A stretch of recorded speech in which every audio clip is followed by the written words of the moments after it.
लगा दिया है। अब एक छात्र जो मुख्यमंत्री के आश्वासन के बाद प्रोटेस्ट को खत्म किए थे, उन्होंने कहा कि हमारे साथ सरकार ने छलावा किया है, अपनी बातों को प्रभावी ढंग से नहीं रख, इसलिए स्टे लग गया। दूसरी तरफ छात्र जो खुश हैं, वो उन्होंने कहा है कि हमारे सामने नौकरी देकर हेमंत सोरेन छीनने की कोशिश कर रहे हैं। अब ये क्या हो रहा है? देखिए, इसके लिए छात्र सबसे अच्छी बात क्या कह रहे थे कि आप सीबीआई इंक्वायरी कर दीजिए, और सीबीआई इंक्वायरी यदि होगी तो जो जेन्युइन विद्यार्थी हैं उनके ऊपर कोई कार्रवाई नहीं होगी, और जो पैरवी से, पैगाम से, पैसे पे, भ्रष्टाचार के बल पर नौकरी पाए हैं वो सभी सलाखों के पीछे होंगे, उनकी नौकरी जाएगी। तो राज्य सरकार ने क्या रास्ता अख्तियार किया? राज्य सरकार ने छात्रों को गुमराह करने और उनकी क्रेडिबिलिटी को खत्म करने के लिए एक कैबिनेट से डिसीजन ले दिया। कैबिनेट इसके लिए सक्षम ही नहीं है। जिस संस्था ने एग्जाम लिया है, जेपीएससी ने यदि एग्जाम लिया है, तो जेपीएससी का चेयरमैन, उसकी पूरी बोर्ड ही इस एग्जाम को कैंसिल कर सकते थे, क्योंकि वो एक, आपको पता है कि इंडिपेंडेंट इकाई मानी जाती है और गवर्नर साहब उसका अपॉइंटमेंट करते हैं। इन्होंने खाता न बही, हेमंत सोरेन जो कहे वही सही, उसके आधार पर इन्होंने कैबिनेट का फैसला ले लिया, छात्रों को गुमराह कर दिया।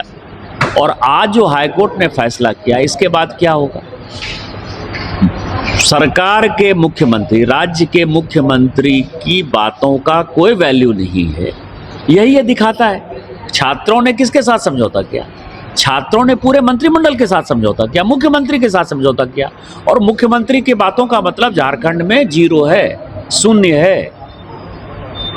तो ये अंधेर नगरी चौपट राजा है, और मुझे लगता है कि इसका खामियाजा हेमंत सोरेन जी को भुगतना पड़ा। शेष को लेकर कल मुख्यमंत्री ने एक प्रेस वार्ता की है, जिसमें उन्होंने कहा कि केंद्र सरकार भेदभाव की नीति अपना रही है, जो राज्य कमजोर हैं उनको और कमजोर कर रही है, जबकि बीजेपी शासित राज्य में ऐसा नहीं है। उनको लिखना पढ़ना चाहिए। मुझे ये लगता है कि उनको सचिव के ऊपर, अधिकारियों के ऊपर, इन लोगों के ऊपर जो है उनको ध्यान कम देना चाहिए।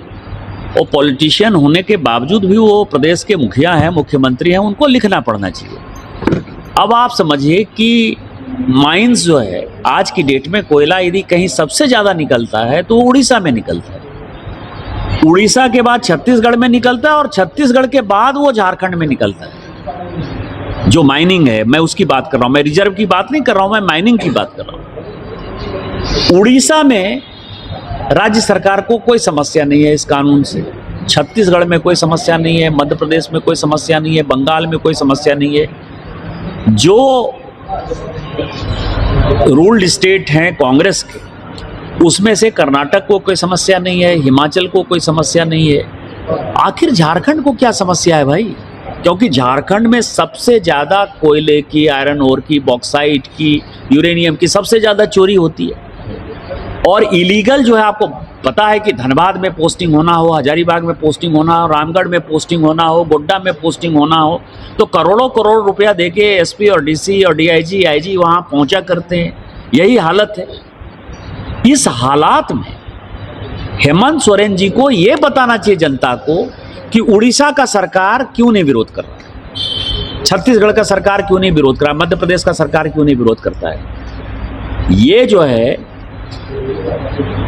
ऊंची दुकान फीकी पकवान है। जो मुख्यमंत्री है उनको कोई जानकारी नहीं है।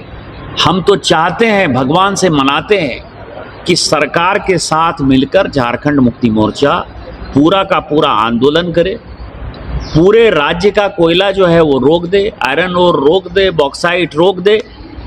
इसके बाद जो 20,000 करोड़ का ही वो अभी कह रहे हैं, आज उन्होंने कहा है कि 20,000 करोड़ का नुकसान होगा।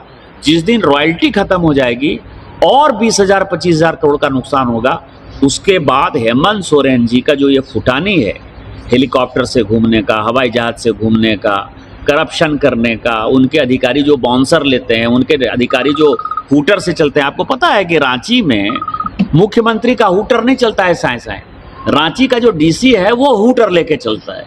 तो ये जो अधिकारीवाद का जो लड़ाई है, इसमें जो है वो खात्मा हो जाएगा और हेमंत सोरेन जो है पस्त होके चरमरा के खुद ही इस्तीफा देके चले जाए।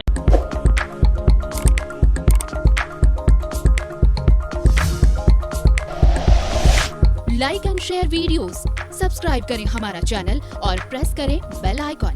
News 11 भारत, सच है तो दिखेगा।